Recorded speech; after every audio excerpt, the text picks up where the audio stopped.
हाँ? जयराम जी की, जयराम जी की। न ताज है न राज है, फिर भी स्वामी लीलाशाह महाराज हम सबके सरताज हैं। आदिपुर की महिमा निराली है। आदिपुर की महिमा निराली आहे। पास सिंधी आयो ना, ॾाढी ख़ुशी थी थिए भा, एॾा सुहिणा सुठा आवाज भी एॾो बुलंद ऐं सिंधी में पंहिंजी सिंधी ॿोली भगवान पाखे जन्म ॾिनो आहे। चातुर्वर्ण्यम मया सृष्टम गुण कर्म विभागयोः, भगवान गीता में चयो आहे। कभी तव्हांजा गुण ऐं कर्म में तव्हांजो धर्म अचे थो ऐं पास सिंधी आहियूं ऐं सिंधी में छो न ॻाल्हायूं। तंहिंजे करे आदिपुर जी महिमा निराली आहे। आदिपुर जी महिमा निराली आहे सभिनि सिंधियुनि लाइ। हिते दिवाली आहे। 33 करोड़ देवी देवताओं में गुल वरसाइण आया आहिनि। जॾहिं तव्हां सभिनि वॼाई ताली आहे। अचो पा प्रार्थना करे साईं जे सतार जोड़ियूं, पंहिंजो मन जोड़ियूं ऐं उहो मन जुड़ंदो त पाण सदाई चाहे किथे बि, जिते हिते हुते जिते बि हूंदासीं उते उन सां जीअं जुड़ल हूंदासीं। जीअं मथे जा वार पासा जुड़ल आहिनि, जीअं आंगुरियुनि जा नूह पासा जुड़ल आहिनि, तीअं ई पाण उन साईं सां अंग संग हर श्वास में श्वास सफल सो जानिए जो सुमिरन में जा, और श्वास यूं ही गए कर कर बहुत उपाय। ओम गणानां त्वा गणपतिगं हवामहे कविं कवीनामुपमश्रवस्तमम्। ज्येष्ठराजं ब्रह्मणस्पदान शृण्वन्नो दिव्यसेदसादनम्।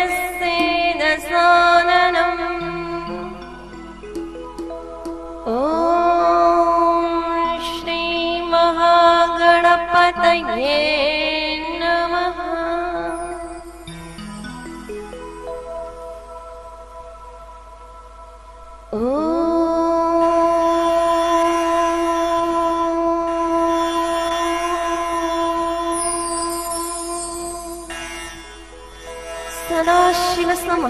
सदाशिवसमारम्भाम् शङ्कराचार्यमध्यमाम्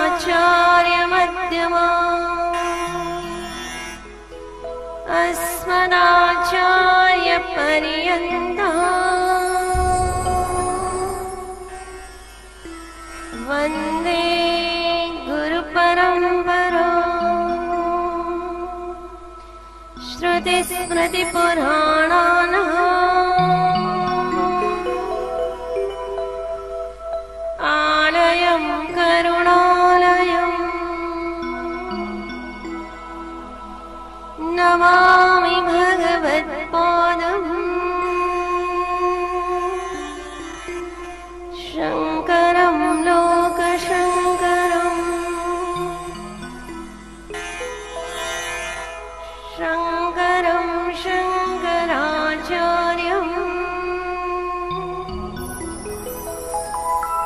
केशवं बादरायणम्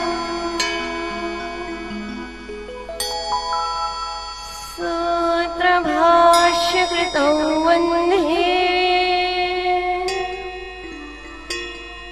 भगवन्तौ पुनः पुनः। ईश्वरो गुरुरात्मेति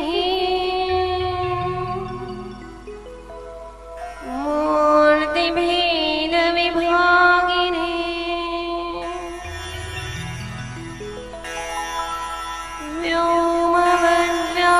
व्योमवद्व्याप्तदेहाय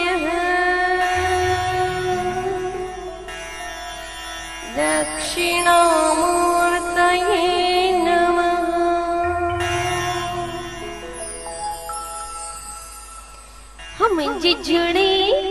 मुंहिंजी जुड़ी रहे साईं सतार मियो मूंखे छा खपे मुंहिंजी जुड़ी रहे साईं सतार मियो मूंखे छा खपे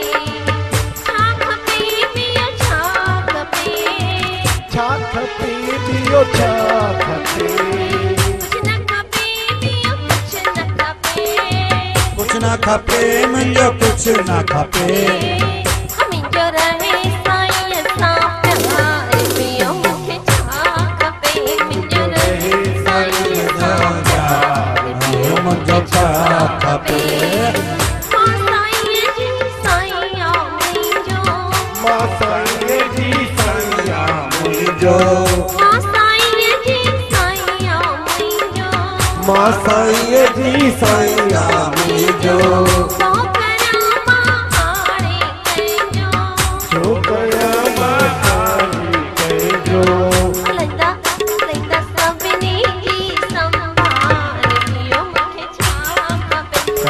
सभिनी जी संभाल मियो मूंखे छा खपे छा खपे मियो छा खपे छा खपे मियो छा खपे कुछ न खपे मियो कुछ न खपे ओ कुछ न खपे मियो कुछ न खपे मुंहिंजी जुड़ी रहे साईं सतार मियो मूंखे छा खपे मुंहिंजी जुड़ी रहे साईं सतार मियो मूंखे छा खपे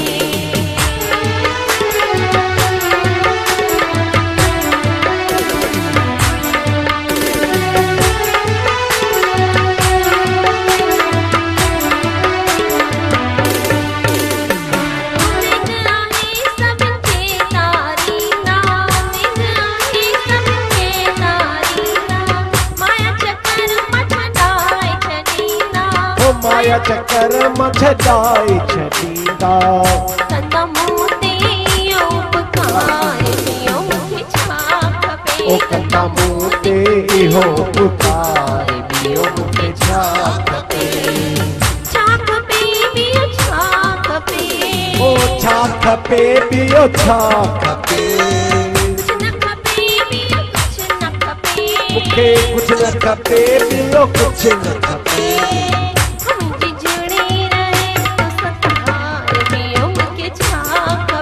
मुंहिंजी जुड़ी रहे तो सफ़ार मियो मूंखे छा खपे मुंहिंजो रहे साईं सां प्यार मियो मूंखे छा खपे मुंहिंजो रहे साईं सां प्यार मियो मूंखे छा खपे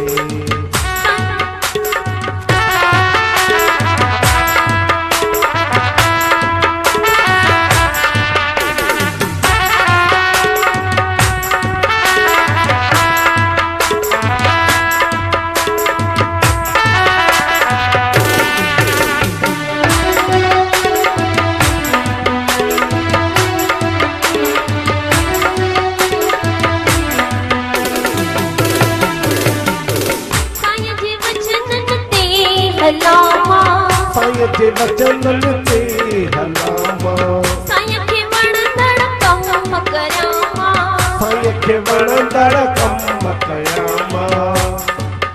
कंदा भव सागर मां पार मियो मूंखे छा खपे कंदा भव सागर मां पार मियो मूंखे छा खपे मुंहिंजो रहे साईं सां प्यार मियो मूंखे छा खपे जो रहे साईं सां प्यार मियो मूंखे छा खपे लेंदा सभिनी जी संभाल मियो मूंखे छा खपे ओ कंदो सभिनी जी संभाल मियो मूंखे छा खपे कंदा बेड़ा सभिनी जा पार मियो मूंखे छा खपे कंदो बेड़ा सभिनी जा पार मियो मूंखे छा खपे छा खपे मियो छा खपे ओ छा खपे मियो छा खपे कुछ न खपे मियो कुछ न खपे मूंखे कुछ न खपे मियो कुछ न खपे कंदा सभिनी जा बेड़ा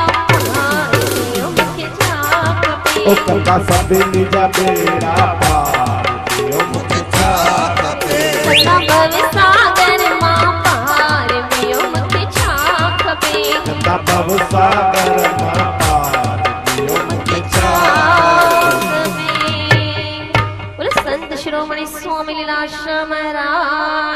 जय हो। प्रातः स्मरणीय परम श्रद्धेय परम पूज्य श्री संत शिरोमणि स्वामी लीलाशाह महाराज जी चरणन में अनंत कोटि प्रणाम करे। इन सां गॾु असांजा सब भाउर ऐं भेनरियूं ऐं साजन वारा इन सां गॾु गॾु किथे किथे खां आयल सभई जो हिते साईं जे दर ते स्वागत आहे। ऐं साईं असांखे उन लाइक़ समझो कब्बा वचन उन्हनि जे लाइ, छो त साईं असांखे सभु कुझु ॾिनो आहे। खपे खपे की छॾ खपे त दुनिया वेठी जपे, पर सॼो ॾींहुं छा खपे?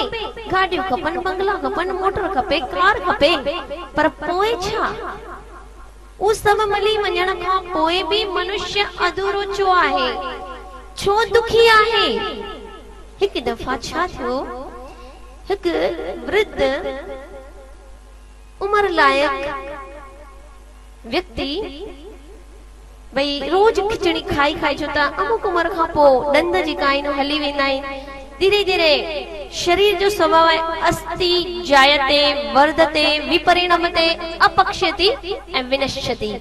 इहो शरीर जो स्वभाव आहे, पर आत्मा त अजर अमर अविनाशी सदाई रहण वारी सतचित आनंद स्वरूप उन आत्मा के उन पंहिंजे पाण के मनुष्य नथो सुञाणे, ॿियनि सभिनि खे सुञाणे। फलाणे खे सुञाणा, फलाणी खे सुञाणा, हिन खे सुञाणा, पर पंहिंजे पाण खे न सुञातो त पोइ मनुष्य जे जन्म में अचण खां पोइ कहिड़ो फ़ाइदो? तंहिंजे करे उहे ॾंद जेका आहिनि उन जा किरी पिया त पोइ चोखो पाइणो पवंदो आहे। त रोज खिचड़ी खाई खाई थकी पिया। हाणे जेको शब्द स्पर्श रूप रस गंध जेका पंज इंद्रियूं आहिनि उनमें मनुष्य जो मन सदाई डोड़ंदो पियो आहे। पर अगरि मन जे परमात्मा सां लॻी वञे, आत्मा में जुड़ी वञे, डेट टू बी त मिलंदे टोल, अंदर जे आईने खे खोल, बस अंदर जे आईने खे खोल। अंतर्मुखी सदा सुखी, बहिर्मुखी सदा दुखी। तंहिंजे करे अंतर्मुखी थी वञो त सभई दुनिया जा दुख, भगवान जे दुख दोषानो दर्शनम। हमेशा कहिड़ी बि ॻाल्हि में अलाई गुलाब जामुन वणंदा, अलाई मिठाई वणे थी त हुनमें दोष जो दर्शन करियूं त भई वधीक खाइण सां डायबिटीज थी वेंदी, छो त शब्दनि जी डायबिटीज खे सभिनि खे वणंदी आहे। अगरि कंहिंखे सुठा सुठा शब्दनि सां उनखे अवकार ॾींदा आहियूं त उहो बि हिकु डायबिटीज आहे, उहो सभिनि खे वणंदी आहे, पर उहो बि ख़तरनाक आहे मनुष्य लाइ। ऐं ही बि तंहिंजे करे मनुष्य जेको आहे उहो नंढी ॻाल्हि में दुखी थी थो वञे, नंढी नंढी ॻाल्हियुनि में। पर अगरि उनजे जीवन में अगरि उहो दुख आहे त उनखे सत्संग जी कमी आहे। जॾहिं सत्संग ज्ञान जी कमी आहे, सत्संग जी कमी आहे त ज्ञान कोन्हे, स्वास्थ्य जी कमी आहे त संयम कोन्हे, सुख जी कमी आहे त सेवा कोन कई आहे। अगरि सेवा कई हुजे त उनखे सुख मिले, पर सेवा कई न आहे त उनखे सुख किथां मिलंदो? तंहिंजे करे सुख खपे त सेवा करणु घुर्जे, अगरि स्वास्थ्य सुठो खपे त संयम रखणु घुर्जे, अगरि ज्ञान खपे त सत्संग ॿुधणु घुर्जे। ऐं हिन सां गॾु गॾु अगरि धन खपे त दान करणु घुर्जे। साईं जे दर ते अगरि हिकु बि तव्हां रखंदा त 1000 करे तव्हांखे ॾींदा, तव्हांजा वेंदा कोन, बुझ बोयो आहे तव्हां। अनंत बिज मिलंदा, अनंत फल मिलंदा उन मां। तंहिंजे करे पर मनुष्य जेको आहे उहो हमेशा पंहिंजो सुख ॻोल्हींदो आहे। तीअं ई उन वृद्ध खे खिचड़ी खाई थकी पिया हुआ त सोचे भई थोड़ा पैसा खणी ऐं लकड़ी खणी हलंदल थिया। जीअं वेंदे वेंदे रेस्टोरेंट ॻोल्हे वरितऊं, रेस्टोरेंट ॻोल्हे वरितऊं। ऐं इन सां गॾु गॾु छा थियो, रेस्टोरेंट ॻोल्हऊं, सुठो ऑर्डर ॾिनो। ऑर्डर ॾियण खां पोइ गरम गरम उन्हनि जा डोसा ऐं सभु जेको घुराऊं उहो अची वियो। अची वञण खां पोइ जीअं खाइण वञे तीअं मुंहं में त ॾंद आहिनि कोन, छो त चोखो खिचड़ी खाइण लाइ कोई मना ज़रूर न पवंदी हुई। तंहिंजे करे हू छा कई, भुलिजी विया, खुशी खुशी में लकड़ी खणी हली विया। पर हाणे करे त छा करे, मुंह में पाणी अचे पियो। इलाही ॾींहंनि खां खाधो सुठो खाधो कोन्हे, खिचड़ी खाई खाई थकी पिया आहिनि, तंहिंजे करे खाए नथो सघे। सोचनि था कि भई छा कयां। साम्हूं हिकिड़ो माण्हू वेठो आहे, हुन चयो भई खाओ न, गरम गरम आहे, ठरी वेंदो, ऑर्डर ॾिनो आहे। जी खा त सही, पर कीअं खावां, मुंहिंजा ॾंद त घर रहिजी विया आहिनि। त उन पंहिंजी थैली मां हिकिड़ो चौकठो कढी ॾिनो बैग मां। जीअं बैग मां हिकिड़ो चौकठो कढी ॾिनई त फिटिंग बराबर न आयो, वरी वापसि ॾिनई त वरी ॿियो कढी ॾिनई, ॿियो कढी ॾिनई त उहो बराबर फिटिंग में अची वियो। खाई ॾाढा ख़ुशि थिया। ख़ुशि थियण खां पोइ उन्हनि जा धन्यवाद, उन्हनि जा शुक्र मञाइनि पिया। चवंदा तव्हां न हुजो कर न, अॼु एॾो सुठो खाधो, मुंहिंजा पैसा पाणी में वञना कर, ऐं हेॾनि ॾींहंनि खां मां सुठो खाधो ई न हो मुंहिंजे मन पसंदि जो। अॼु मुंहिंजो मन ॾाढो चयो पियो मां खां, पर मां ॾंद भुलिजी वियसि, कीअं खावां कर। पर सचपच में तव्हां डॉक्टर आहियो छा, डेंटिस्ट आहियो छा? त चई न। त चई ॿुधायो केरु आहियो? त चई खाइण सां कमु, हाणे ॾंद ॻणण जी कहिड़ी ज़रूरत आहे, खाधो हाणे तव्हां ख़ुशि थिया न, मूंखे बि ॾाढी ख़ुशी मिली। चई न ॿुधायो, तव्हांजा धन्यवाद मां कॾहिं न विसरंदसि, तव्हां मूंखे ॿुधायो त सही तव्हां केरु आहियो। ऐं हू न ॿुधाए पियो ऐं ही पुछ करे पिया। तॾहिं उन चयो कि भई मां त शमशान में चौकीदार आहियां। छो त सभई मुर्दा जेका अॼु जलंदा आहिनि न, उनजा जेका ॾंद चोखठा हूंदा आहिनि न, उहे मेड़े मेड़े धोई ऐं वरी भई कॾहिं महिल कंहिंखे कमु लॻे न, हेॾी महिनत मूं जेकी कई आहे त उहो त कमु लॻे। चवण जो तात्पर्य तव्हां सम्झा छा आहे कि मनुष्य ओॾी महिल हुन खाधई तॾहिं ॾाढो ख़ुशि थियो। 5 मिंटनि में जॾहिं ॿुधाई कि भई शमशान जो चौकीदार आहियां, ऐं ओॾी महिल उहो दुखी थी वियो। छो दुखी थियो? अगरि उहो न पियो चवेसि, पर उहो ज़बरदस्ती हुन खां पुछे पियो, ऐं ज़बरदस्ती पुछी ऐं पाण दुखी थियो। त चवण जो तात्पर्य आहे कि 5 मिंटनि में उनखे दुनिया भर जी ख़ुशी मिले थी, ऐं 5 मिंटनि में उहो दुनिया भर जा दुख उनखे मिली था वञनि। चवण जो तात्पर्य आहे कि सुख स्वरूप, आनंद स्वरूप मनुष्य पाण आहे। आनंद पंहिंजे अंदर उनखे रहियल आहे, पर उहो ॿाहिरि ॻोल्हा करे पियो। जीअं हींअर ॻाल्हि थी कि भई पंहिंजो शरीर जो मांस आहे, इन जे मथां पैकिंग थियल आहे, पर अगरि कंहिंजो एक्सीडेंट थियो हुजे ऐं रस्ते में उहो मांस जो टुकर पियो हुजे, रत पियो हुजे, त मनुष्य मुंहं खे रुमाल ॾेई हली थो वञे उतां खां। छो भई छो? जॾहिं इहो जुड़ल आहे तॾहिं ॾाढो वणे थो, पर जॾहिं पट ते पियो आहे तॾहिं नथो वणे, ॾिसण बि नथो वणे। ऐं आख़िर त मनुष्य मिट्टी जो पुतलो मिट्टी आहे, पर उनखे जेसि ताईं जीअरो आहे तेसि ताईं उहो नथो वणे, त उहो मुंहं खे रुमाल ॾेई हली थो वञे। पर उहा पैकिंग जेकी थियल आहे उहा ॾाढी सुठी ऐं सुहिणी थी लॻे, ऐं उहा पैकिंग ॾिसी ॾाढो ख़ुशि थो थिए, पर थोरो उनखे दुख थो अचे त उहो ॾाढो दुखी थो थी वञे। तीअं ई मथे जा वार जेसि ताईं जुड़ल आहिनि तेसि ताईं सुठा पिया लॻनि, पर अगरि उहो ई वार अची रोटी जी थाली में किरे रसोई में, त चवंदा कि भई हिन थाली खे हाणे भई अन्न देवता आहे, अन्न जो हमेशा आदर कंदा आहियूं, ऐं हिनखे छो थाली खे ॿाहिरि, हिन वार जॾहिं मथां सां 1000 जुड़ल आहिनि तॾहिं त कोई दुख कोन्हे, पर अगरि हिकिड़ो थाली में अची थो वञे त तुरंत हुनखे थाली फिटी करे था ॾियनि। छो त जेसि ताईं जुड़ल आहे तेसि ताईं सुठो पियो लॻे, पर अगरि हुनखां हुनजो अस्तित्व जेको आहे उहो मिटिजी वियो आहे, ऐं अस्तित्व जॾहिं मिटिजी वञे थो तॾहिं उहो मनुष्य खे बि नथो वणे। तीअं नुंहं जुड़ल आहिनि आङुरियुनि सां, उहे वणनि था, पर अगरि उहो नुंहुं टुटी वञे त टुटी वञण खां पोइ तुरंत उनखे चवंदा भई ॿाहिरि फिटी करे छॾियो। छो त अगरि घर में पईंदो त चोरी जो डपु आहे, तंहिंजे करे हुनखे परियां परियां फिटी करे अचो। भई जेसि ताईं जुड़ल आहे तेसि ताईं त ॾाढो वणे पियो, तॾहिं त माना चओ नथा कि भई हिनखे फिटी करे कटे ऐं फिटी करे अचूं। फैशन आहे वॾा वॾा नुंहं रखण जी, पर अगरि हुन मां हिकिड़ो टुटी थो वञे त मनुष्य दुखी थो थी वञे, पर दुखी थी वञण खां पोइ बि हुनखे परियां फिटी थो करे अचे। छो त उनजो अस्तित्व हाणे उनखां जेको जुड़ल हो उनखां अलॻि थी वियो आहे। ऐं जॾहिं अलॻि तो थी वञे तॾहिं मनुष्य खे नथो वणे।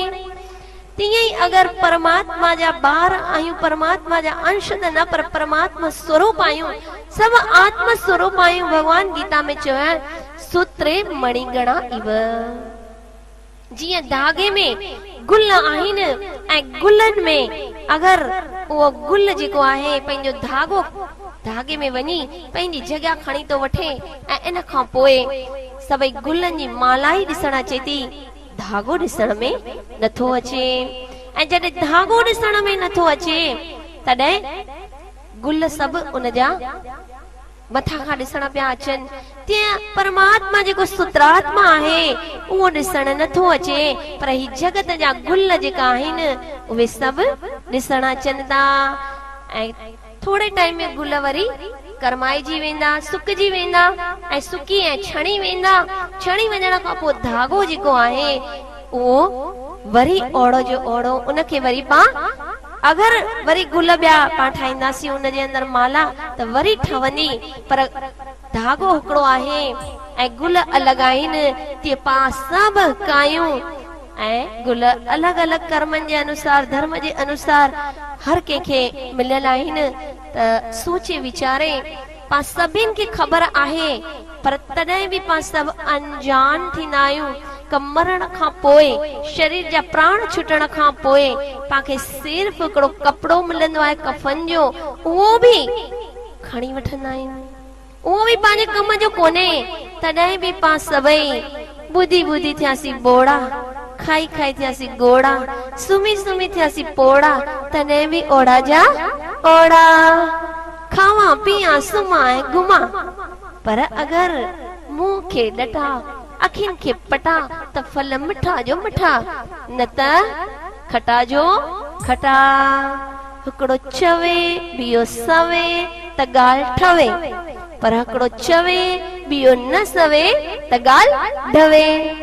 त सहन शक्ति थोड़ी बि ऐं इन सां गॾु गॾु हाणे असांजो टाइम बि थी वियो, भाउर असांखे इशारो बि कनि पिया त हिकिड़ी धुनी लॻाए साईं जो हिकिड़ो भॼन गाए पां अते पूरो कंदासीं।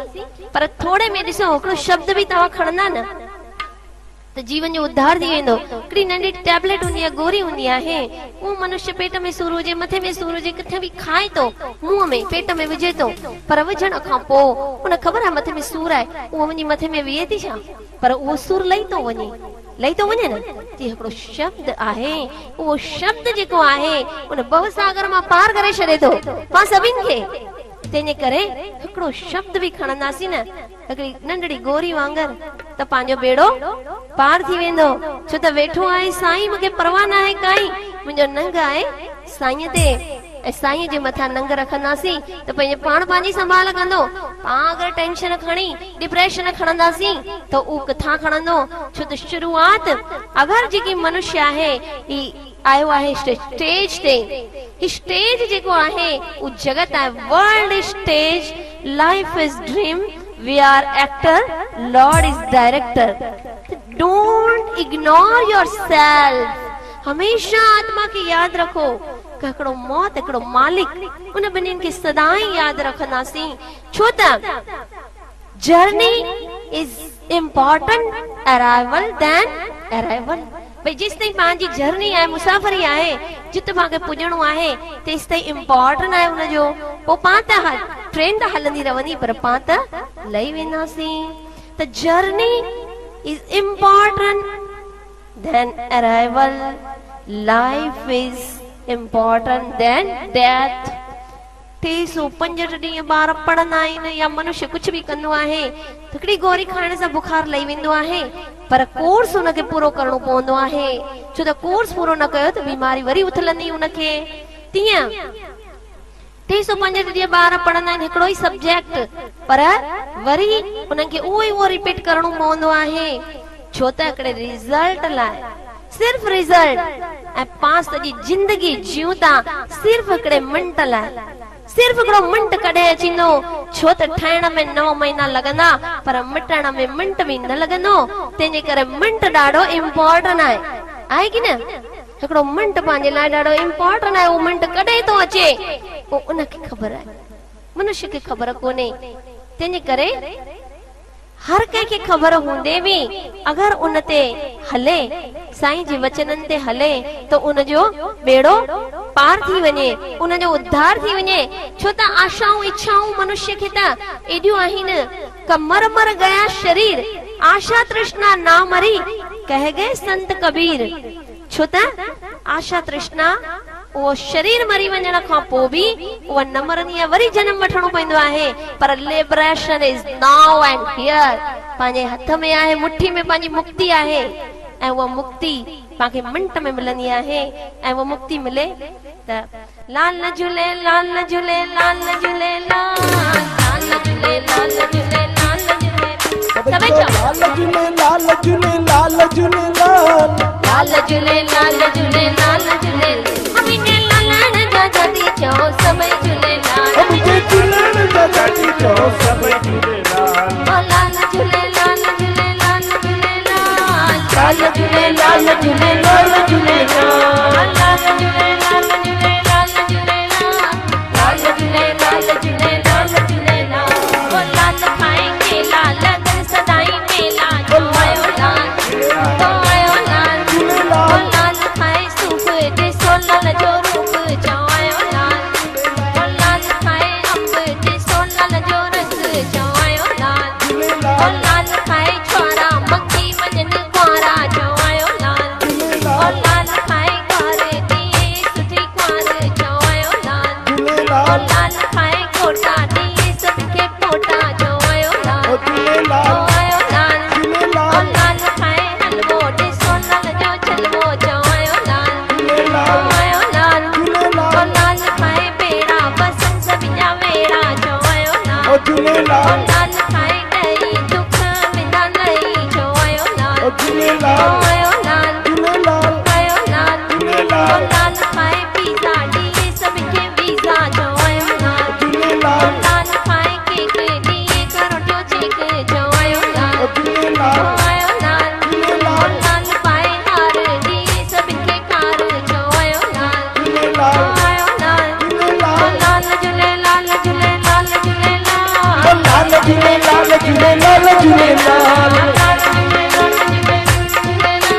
लाल झूले लाल झूले लाल झूले लाल ओ लाल पाए छेर करे सभिन ते महर जो आयो लाल झूले ओ लाल आयो लाल झूले ओ लाल लाल पिए पानी दिए मिठी वाणी जो आयो लाल झूले ओ लाल आयो लाल झूले ओ लाल लाल खाए दूधी दिए सद्बुद्धि जो आयो लाल झूले ओ लाल आयो लाल झूले ओ लाल लाल खाए नाणो दिए सभिन ते नाणो जो आयो लाल झूले ओ लाल लाल झूले लाल झूले लाल झूले लाल लाल झूले लाल झूले लाल झूले लाल ओ लाल झूले लाल झूले लाल झूले लाल लाल झूले लाल झूले लाल झूले आयो लाल सभई चओ झूले लाल बेड़ाई पार सुख शांति जा भंडार सदा